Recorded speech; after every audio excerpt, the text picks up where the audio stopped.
33 साल की रीना, जो मुरादाबाद में फिजियोथेरेपिस्ट का काम करती थी, आज से करीब 10 साल पहले अपने ही पड़ोस में रहने वाले अपनी उम्र से करीब 30 साल बड़े व्यक्ति रविंदर कुमार से शादी कर लेती है। जबकि वह इस बात से भली भांति वाकिफ थी कि रविंदर पहले से शादीशुदा है और उसका एक बेटा भी है। दरअसल रविंदर की पहली पत्नी का नाम आशा था और उसका एक 10 साल का बेटा भी था। दोनों के बीच किसी बात को लेकर झगड़ा हो गया था और इस झगड़े की वजह से उसके पहली पत्नी आशा उसे छोड़कर अपने बेटे के साथ हमेशा के लिए मायके चली गई और फिर तलाक ले लिया। जब रीना को यह पता चला कि रविंदर की पत्नी ने उसे तलाक दे दिया है और दोनों अलग हो गए हैं, तब उसने रविंदर पर डोरे ढालने शुरू कर दिए। उसने उसे अपने प्यार के जाल में फंसा लिया, क्योंकि रीना इस बात से भली भांति वाकिफ थी कि रविंदर के पास अच्छा खासा बिजनेस है और करोड़ों रुपए की प्रॉपर्टी भी है। इसलिए उसने रविंदर से संबंध बनाए और काफ़ी दिनों तक रिश्ते में रहने के बाद उससे शादी कर ली। शादी के कुछ समय बाद ही रविंदर ने रीना के नाम पर अपना 2 करोड़ रुपए का मकान कर दिया। उसी मकान के एक हिस्से में रीना ने अपना फिजियोथेरेपी सेंटर शुरू किया, जबकि दूसरे हिस्से में उसने अपना सैलून खोल लिया और काम में लग गई। जैसा कि पहले बताया गया, रविंदर एक बिजनेसमैन था और अक्सर काम के सिलसिले में घर से बाहर रहा करता था। उसकी मीटिंग, ट्रैवल और बिजनेस इवेंट्स की वजह से शादी के कुछ ही महीनों में दोनों के बीच दूरियां आ गई। रीना खुद को अकेला महसूस करने लगी। इसी अकेलेपन को दूर करने के लिए रीना एक नए दोस्त की तलाश की, जो जाकर ख़त्म हुई प्रवीण नाम के व्यक्ति पर। यह एक ऐसा नाम था जिसने रीना को ज़िंदगी में हिला कर रख दिया। वह अक्सर फिजियोथेरेपी करवाने रीना के सेंटर पर आया करता था। प्रवीण और रीना अक्सर सेंटर पर ही मिला करते थे। रोज़ रोज़ मिलने से दोस्ती गहरी हो गई और फिर यह दोस्ती प्यार में बदल गई।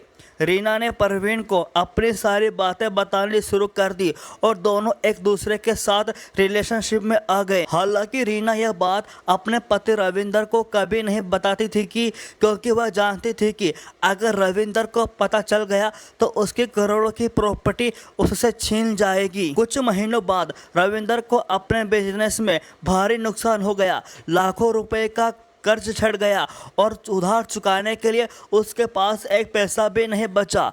लोन देने वाले उसके घर आने लगे और रोज झगड़ा होने लगा। इन हालात से परेशान होकर रविंदर ने अपना 2 करोड़ का मकान बेचने का प्लान बनाया। रविंदर ने रीना से इस बारे में बात की, लेकिन रीना ने मना कर दिया। वह जानती थी कि अगर मकान बिक गया तो वह फिर से सड़क पर आ जाएगी, लेकिन क्योंकि मकान रविंदर के भी नाम पर था, इसलिए उसने रीना के मना करने के बावजूद डील को फाइनल कर दिया। इस बात से नाराज होकर रीना ने मकान बचाने और खुद को सुरक्षित करने के लिए रविंदर को हमेशा के लिए रास्ते से हटाने का प्लान बना डाला।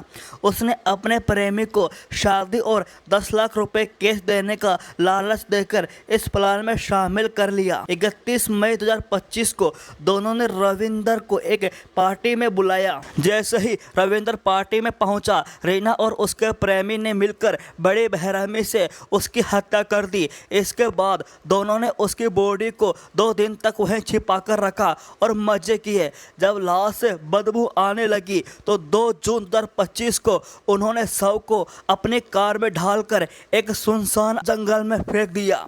5 जून 2025 को किसी व्यक्ति ने पुलिस को कॉल कर जंगल में एक डेड बॉडी होने की जानकारी दी। पुलिस मौके पर पहुंची और शव को पोस्टमार्टम के लिए भेजकर मामले की छानबीन शुरू की। पुलिस ने इलाके के 50 से ज़्यादा सीसीटीवी कैमरों की जांच की। उन्हें एक संगीत गाड़ी दिखी जो घटनास्थल की ओर जाती और लौटती दिखाई दी। उसी गाड़ी के नंबर से पुलिस ने मालिक को पकड़ा, जो रीना का प्रेमी निकला। पूछताछ में उसने जुर्म कबूल कर लिया। इसके बाद पुलिस ने रीना को भी गिरफ्तार कर लिया। आज दोनों ही आरोपी जेल में हैं और अपने गुनाहों की सज़ा काट रहे हैं। हालांकि केस अभी कोर्ट में चल रहा है और इसकी फाइनल सुनवाई बाकी है। तो दोस्तों यह थी मुरादाबाद की एक चौंकाने वाली सच्ची घटना।